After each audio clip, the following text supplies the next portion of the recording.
Exercise 11.2 हम लोग करने जा रहे हैं। पहला क्वेश्चन है हमारा कि दर्शाइए कि दिक कोसाइन 12/13 -3/13 -4/13 और दूसरा हमारा है 4/13 12/13 3/13 और तीसरा एक सेट दिया -4/13 12/13 3/13 -4/13 12/13 वाली तीन रेखाएं परस्पर लंबवत हैं। यानी हम लोगों के पास जो रेखाएं दी हुई हैं, तीन रेखाएं हैं। दिक कोसाइन एक का हमारा ये है और हमको ये दिखाना है कि ये रेखाएं परस्पर लंबवत हैं।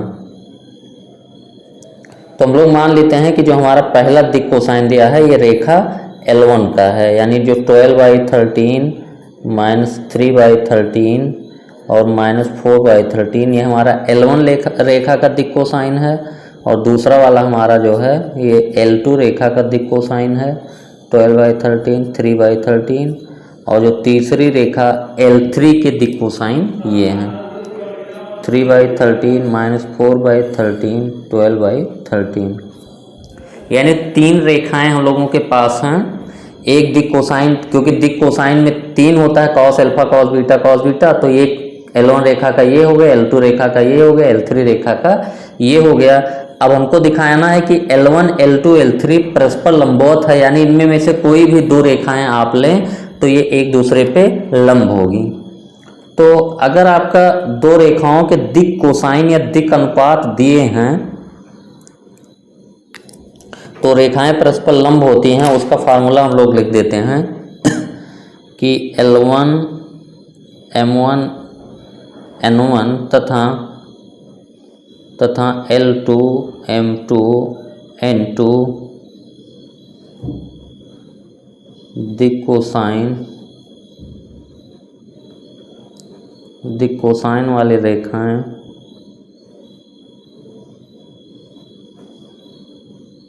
परस्पर लंब होंगी यदि हमारा कंडीशन क्या होता है L1 L2 plus M1 M2 plus N1 N2 equal to 0। अगर हमारा दो रेखाओं के दिक कोसाइन L1 M1 N1 और L2 M2 N2 दिए हुए हैं तो दोनों रेखाएं परस्पर लंब होगी कब? जब हमारा L1 L2 plus M1 M2 plus N1 N2 equal to 0 होगा।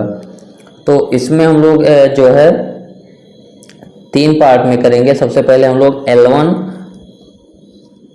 जो इसको कैपिटल से ले लेते हैं, क्योंकि यहाँ पे हम लोग ये लाइन जो है ये L1 मान लेते हैं हम लोग कैपिटल L, क्योंकि स्मॉल l को हम लोग किससे दिखाते हैं? दिक कोसाइन से। तो ये रेखा हमारा क्या है? L1 है, रेखा L2 है, रेखा L3 है। तो सबसे पहले हम लोग जो है L1 और L2 को देखते हैं कि ये लंब हैं कि नहीं हैं। तो L1 और L2 के लिए हमारा L1 रेखा जो हमारा है L1 ये 12/13 -3/13 और -4/13 है और L2 रेखा हमारा है 4/13 12/13 और 3/13। तो जो L1 होगा हमारा ये हमारा क्या है? L1 M1 N1 और ये हमारा क्या है? L2 M2 N2। अब इसमें हम लोग कंडीशन चेक करते हैं कि L1 L2 plus M1 M2 plus N1 N2 equal to L1 L2 plus M1 M2 plus N1 N2 equal to L1 L2 plus M1 M2 plus N1 N2 equal to L1 की value हमारी क्या है? 12/13 और L2 की value हमारी 4/13 और M1 की value है -3/13 और M2 की वैल्यू है 12/13 प्लस L3 की वैल्यू -4/13 और इसकी वैल्यू 3/13। तो दिस इक्वल टू हमारा हो गया 12 चौके 48/169 और ये -12 36/169 और ये -12/169। तो हर बराबर है तो ये हमारा हो जाए जुड़ जाएगा या घट जाएगा तो ये बटा 169। तो 48 और 36 और 12 48 हो गया तो ये हमारा 0 आ गया। यानी L1 L2 plus M1 M2 plus N1 N2 equal to 0 आ गया। अतः हम लोग कह सकते हैं कि रेखा L1 तथा L2 परस्पर लंब हैं। तो सिंपल सा तरीका है आपका, दो रेखाओं के दिक कोसाइन या दिक अनुपात दिए होते, अगर यहाँ पे दिक अनुपात होता तो यहाँ पे हम लोग A1 B1 C1 और A2 B2 C2 कहते, तो ये हो जाता है A1 A2 plus B1 B2 plus C1 C2 equal to 0। तो पहला पॉइंट हम लोगों ने ये कर लिया कि रेखा L1 और L2 हमारा लंब है। अब हम लोग अगला देख लेते हैं, L1 और L3 को देख लेते हैं। तो सेकंड पार्ट हम लोगों का हो जाएगा, रेखा L1 हो गया हमारा जिसका दिक कोसाइन है 12/13 माइनस 3/13 माइनस 4/13, और L3 हम लोग ले लेते हैं तो 3/13 माइनस 4/13 और 12/13। अब इसके लिए हम लोग चेक करते हैं कि हमारा क्या है, ये दोनों लंब हैं कि नहीं लंब हैं। तो यहाँ से हमारा जो दिक कोसाइन L1 M1 N1 और L2 M2 N2 हो गया, तो जो अपनी वैल्यू हम लोग निकालेंगे L1 L2 plus M1 M2 plus N1 N2, तो L1 की वैल्यू हमारी क्या है 12/13 इंटू L2 की वैल्यू 3/13 प्लस M1 की वैल्यू माइनस 3/13 और इसकी वैल्यू माइनस 4/13 प्लस N1 की वैल्यू माइनस 4/13 इंटू 12/13। तो दिस इक्वल टू 12×3 = 36/169 और ये माइनस माइनस प्लस 12/169 और ये माइनस 48/169 हो गया। तो ये हो गया 36 हर बराबर है, तो 36 प्लस 12 माइनस 48/169, 36 12 48 माइनस 48/169 बराबर 0। तो यहाँ हम लोग क्या कहेंगे, L1 तथा L3 परस्पर लंब हैं।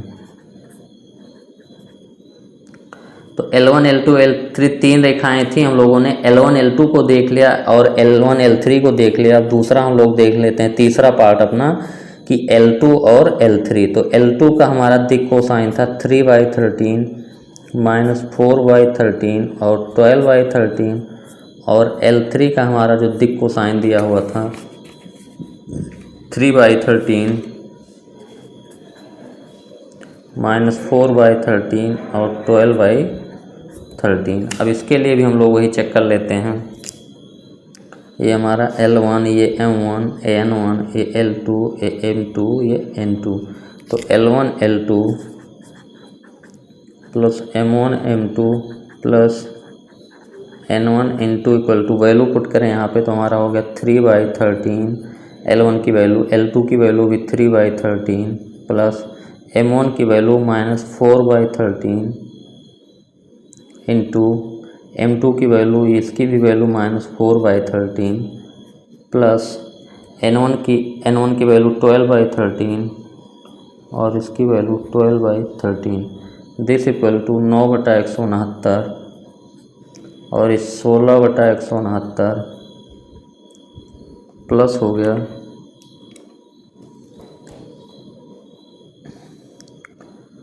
L2 L3 हम लोग देख लेते हैं जो दिया है यहाँ पे। L2 4/13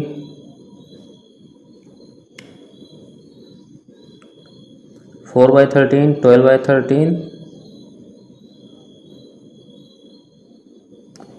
3/13 माइनस 4/13 12/13 L3 3/13 ये हमारा, ये यहाँ पे जो है हम लोगों ने ये गलत लिख लिया है, तो इसको जो है सुधार करके ये हम लोग अलग निकालते हैं।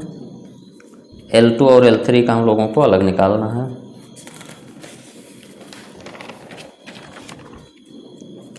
थर्ड पार्ट जो L2 और L3 वाला था ये हम लोग अलग से कर लेते हैं। L2 का दिक कोसाइन हमारा दिया है, ये देखिए 4/13 12/13 और 3/13, और L3 का हमारा ये है 3/13 माइनस 4/13 और 12/13। तो ये हमारा L1 हो गया, ये M1, ये N1 और L2, ये M2, ये N2। हम लोग किसकी वैल्यू निकालेंगे, L1 L2 plus M1 M2 plus N1 N2 की वैल्यू निकालेंगे। तो ये हमारा क्या हो जाएगा, L1 की वैल्यू 4/13, L2 की वैल्यू 3/13, M1 की वैल्यू 12/13 और M2 की वैल्यू -4/13 प्लस N1 की वैल्यू 3/13 और इसकी वैल्यू 12/13। तो हो गया 12/169 माइनस 48/169 प्लस 36/169। तो ये हो जाएगा 12 और 36 प्लस में है और माइनस 48, हर बराबर है सबका 169। तो ये हो जाएगा 48 माइनस 48/169 बराबर 0। तो L1 L2 plus M1 M2 plus N1 N2 equal to 0। अतः हम लोग यहाँ पे कह सकते हैं कि L2 तथा L3 परस्पर लंब हैं। तो बेसिक सा बात है कि हमारा कि अगर दो रेखाओं के दिक् कोसाइन L1 M1 N1 और L2 M2 N2 दिए हैं, तो अगर दोनों रेखाएं परस्पर लंब होंगी तो L1 L2 plus M1 M2 plus N1 N2 की वैल्यू 0 है, तो दोनों रेखाएं लंब होंगी, अदरवाइज लंब नहीं होगी। तो पहला कॉन्सेप्ट, पहला जो क्वेश्चन हमारा इसी पे बेस्ड था। अब हम लोग दूसरा नंबर क्वेश्चन देखते हैं कि दर्शाइए कि बिंदुओं 1, -1, 2 और 3, 4, -2 से होकर जाने वाली रेखा बिंदुओं 0, 3, 2 और 3, 5, 6 से जाने वाली रेखा पर लंब है।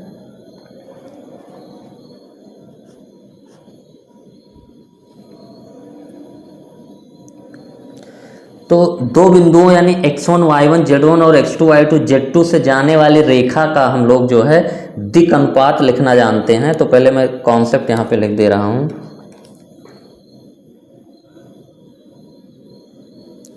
क्या कॉन्सेप्ट हम लोगों का यूज होगा कि पहला पॉइंट तो ये यूज होगा हम लोगों का कि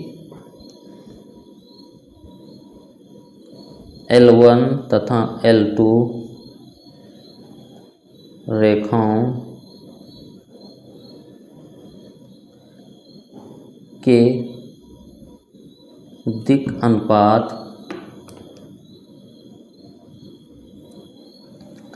A1 B1 C1 तथा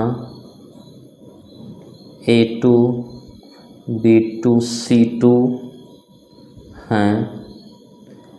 ये लंब होंगी यदि, तो दो रेखाओं जिनके दिक् अनुपात A1 B1 C1 और A2 B2 C2 हैं, ये एक दूसरे पे लंब होती हैं। कब? जब A1 A2 plus B1 B2 plus C1 C2 equal to 0। तो सिंपल सा ये हमारा फार्मूला है कि अगर दो रेखाओं के दिक् अनुपात A1 B1 C1 और A2 B2 C2 हैं, तो अगर दोनों लंब होंगी तो A1 A2 plus B1 B2 plus C1 C2 बराबर 0 होगा, या अगर A1 A2 plus B1 B2 plus C1 C2 बराबर 0 है तो रेखाएं लंब होगी आपस में। तो इसको हम लोग उल्टा भी कह सकते हैं कि, और यहाँ पे A1 B1 C1 दिक् अनुपात है और जो है दिक् कोसाइन भी हो सकता है, क्योंकि पहले वाले क्वेश्चन में हम लोग यही देखा, वहाँ पे दिक् कोसाइन तो L1 L2 plus M1 M2 plus N1 N2 equal to 0। तो ये पहला तरीका हो गया। और दूसरा बात जो है हम लोगों को जो कॉन्सेप्ट यूज होगा कि अगर कोई रेखा हमारा दो बिंदुओं A और B से पास हो रही है और A के निर्देशांक हमारा x1 y1 z1 है और B के निर्देशांक हमारा x2 y2 z2 है, तो इस रेखा का दिक् अनुपात यानी हम लोग यहाँ पे कहेंगे कि बिंदु A x1 y1 z1 तथा बिंदु B x2 y2 z2 से जाने वाली रेखा का दिक् अनुपात जो होता है हम लोग x2 minus x1, y2 minus y1 और z2 माइनस z1, ये लिख सकते हैं। तो 2 पॉइंट हो गया हमारा कि अगर दो रेखाओं के दिक् अनुपात a1 b1 c1 और a2 b2 c2 दिए हैं तो दोनों रेखाएं परस्पर लंब कब होंगी? जब a1 a2 plus b1 b2 plus c1 c2 equal to 0 होगा।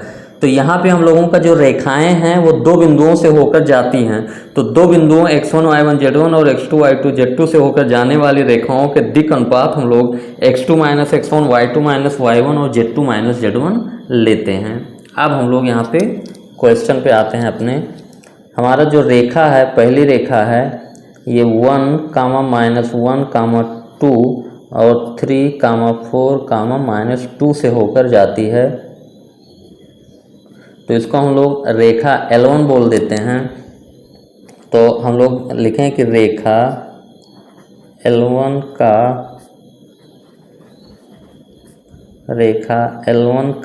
दिक् अनुपात, तो L1 रेखा का दिक् अनुपात हमारा क्या हो जाएगा? 3 माइनस 1 कामा 4 माइनस 1 y2 माइनस y1, तो माइनस 1 यहाँ पे पहले है। अगला z2 माइनस z1 यानी -2 माइनस 2, तो ये हमारा हो जाएगा 2 और ये 4 1 5 और -4। तो L1 का जो है दिक् अनुपात हमारा ये हो गया। इस फार्मूले से हमारा x2 minus x1 y2 minus y1 z2 minus z1 से। अब एक रेखा हमारी दूसरी वाली है, वो कौन कौन से बिंदुओं से होकर जाती है? 0 कामा 3 कामा 2 और एक बिंदु है 3 कामा 5 कामा 6। तो इस रेखा का दिक् अनुपात हम लोग लिख लेते हैं, इसको हम लोग मान लेते हैं L2 रेखा। तो रेखा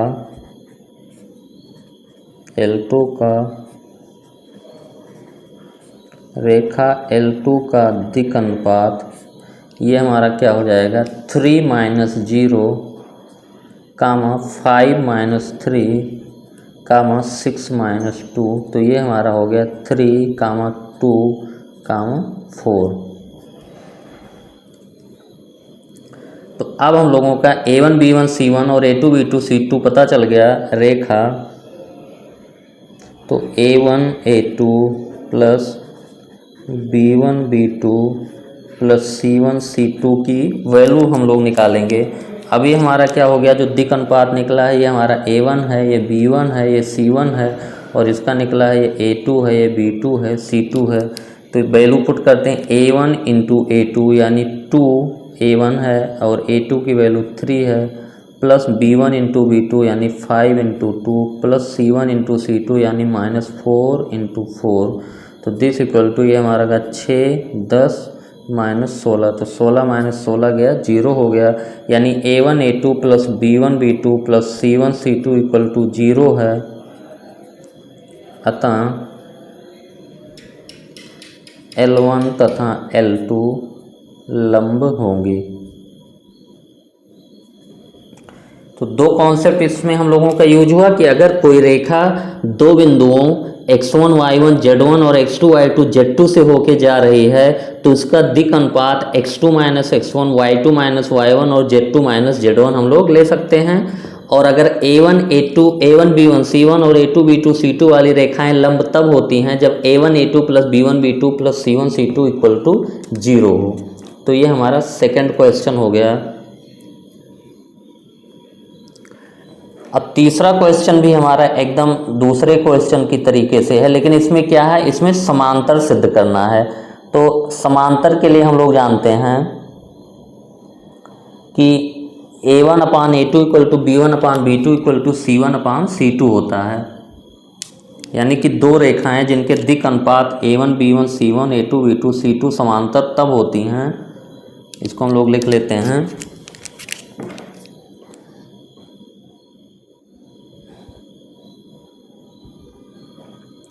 दिक् अनुपात a1 b1 c1 और a2 b2 c2 वाली रेखाएं समांतर होंगी यदि A1/A2 equal to B1/B2 equal to C1/C2। तो क्वेश्चन हमारा क्या है कि दर्शाइए कि बिंदुओं 4, 7, 8, 2, 3, 4 से होकर जाने वाली रेखा -1, -2, 1 और 1, 2, 5 से जाने वाली रेखा के समांतर है। तो हम लोग क्या करेंगे, दो बिंदुओं से जाने वाली रेखा के दिक कोसाइन निकालना हमको पता है, दिक अनुपात निकाल लेंगे और A1 B1 C1 और A2 B2 C2 निकालने के बाद ये समांतर होंगी यदि A1/A2 equal to B1/B2 equal to C1/C2। तो पहली रेखा जो हमारा है ये कौन कौन से बिंदुओं से होकर जा रही है, 4, 7, 8 एक बिंदु है और दूसरा बिंदु है 2, 3, 4। तो इसका जो है हम लोग दिक अनुपात निकाल रहे हैं, तो इसको हम लोग मान लेते हैं रेखा L1 है। तो L1 का दिक अनुपात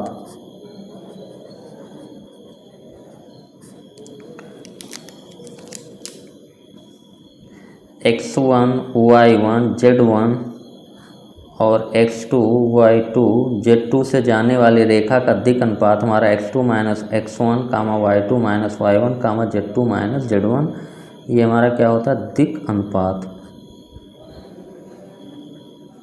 तो उस तरीके से हम लोग यहाँ पे दिक अनुपात निकालेंगे। तो 2 - 4 3 - 7 4 - 8, तो ये हमारा हो गया 2 में से 4 गया -2, 3 में से 7 गया -4 और ये हो गया -4। अब दूसरी रेखा जो हमारी क्या है, ये -1, -2, 1 और 1, 2, 5 इन दोनों बिंदुओं से होके जा रही है। इसको हम लोग L2 रेखा कह लेते हैं। तो L2 रेखा का दिक अनुपात हमारा क्या होगा, 1 -1 2 -2 और 5 -1। तो ये हमारा हो गया 1 1 2 हो गया और 2 2 4, 5 -1 गया 4। अब दिक अनुपात हमारा L1 और L2 का आ गया। तो ये है L1 का -2 -4 और L2 का दिक अनुपात 4 4 4, यानी हमारा जो A1 B1 C1 ये हमारा है A1, ये B1, ये C1 और ये A2, ये B2 और C2। अब हम लोग A1/A2 और B1/B2 और C1/C2 निकालते हैं। अगर तीनों का मान बराबर आ गया तो समांतर होगी। तो A1/A2 निकालिए आप, तो A1 की वैल्यू -2 है और A2 की वैल्यू 2 है, ये आ गया -1। B1/B2 की वैल्यू निकालिए, B1 की वैल्यू -4, B2 की वैल्यू 4, ये आ गया -1। C1/C2 की वैल्यू निकालिए, -4 है, ये 4 डिवाइड के -1। तो यहाँ से जो A1/A2 है वही वैल्यू B1/B2 है, वही वैल्यू C1/C2 है। तो इससे हम लोग क्या कहेंगे, L1 तथा L2 समांतर हैं। तो दो रेखाएं जिनके दिक अनुपात A1 B1 C1 और A2 B2 C2 समांतर होते हैं जब A1/A2 equal to B1/B2 equal to C1/C2। और दो बिंदुओं से होकर जाने वाली रेखा का दिक अनुपात निकालना हमको पता है, X2 - X1 Y2 - Y1 और Z2 - Z1। तो ये तीसरा क्वेश्चन हम लोगों का ख़त्म हो गया। 4th नंबर क्वेश्चन हम लोग देखते हैं क्या कहता है। बिंदु 1, 2, 3 से गुजरने वाली रेखा का समीकरण ज्ञात कीजिए जो सदिश 3i + 2j - 2k के समांतर है।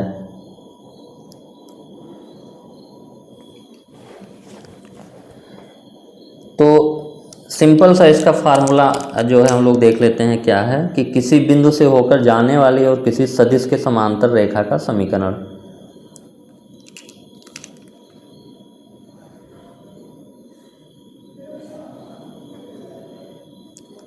x y z किसी बिंदु A से होकर जाने वाली और किसी वेक्टर B के समांतर रेखा का समीकरण हम लोगों ने जो पढ़ रखा है।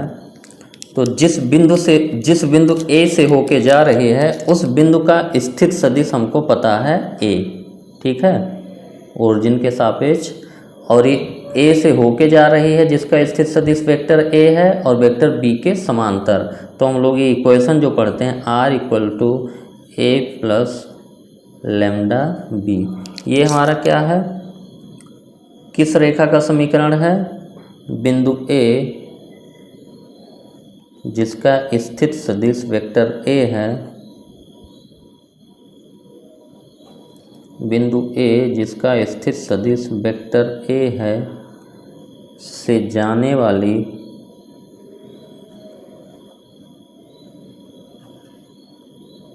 तथा सदिश बी के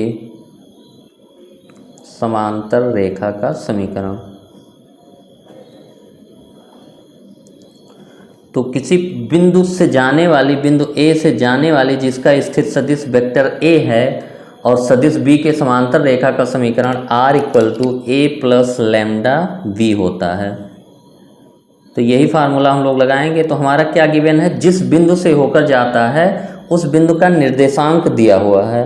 तो किसी बिंदु के निर्देशांक अगर पता हो तो उसका स्थित सदिश हम लोग तुरंत ही निकाल लेते हैं, एक्स वाई जेड। तो जिस बिंदु से होकर जा रही इसका हमारा क्या पता है, निर्देशांक 1, 2, 3। तो इसका स्थित सदिश हम लोग तुरंत ही निकाल लेंगे, ये मान लेते हैं ए। और जिस वेक्टर के समांतर है वो वेक्टर हमारा क्या दिया है, वेक्टर बी की जगह यहाँ पे हमारा दिया है 3i + 2j - 2k। तो इस बिंदु का जो स्थित सदिश OA हो जाएगा, OA i + 2j + 3k। Simple सी बात है, क्योंकि हम लोग पढ़ चुके हैं कि x y z अक्षों के सिस्टम में कोई बिंदु P है जिसका निर्देशांक x, y, z है। तो जो OP वेक्टर होता है यानी बिंदु P का स्थित सदिश OP वेक्टर हमारा होता है x × i + y × j + z × k। तो यहाँ पे बिंदु हमारा जो था 1, 2, 3 यानी इसका स्थित सदिश दिया नहीं था, हमको निकालना था। तो ये स्थित सदिश यानी जो वेक्टर ए हमारा आ गया i + 2j + 3k और वेक्टर बी हमारा है 3i + 2j - 2k। तो अब हम लोग सिंपल सा लिख लेंगे कि बिंदु जिसका स्थित सदिश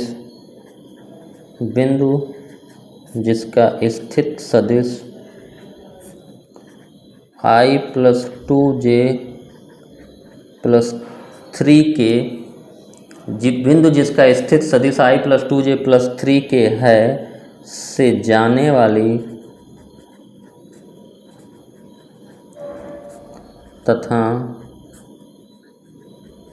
तथा सदिश 3i + 2j - 2k के समांतर रेखा का समीकरण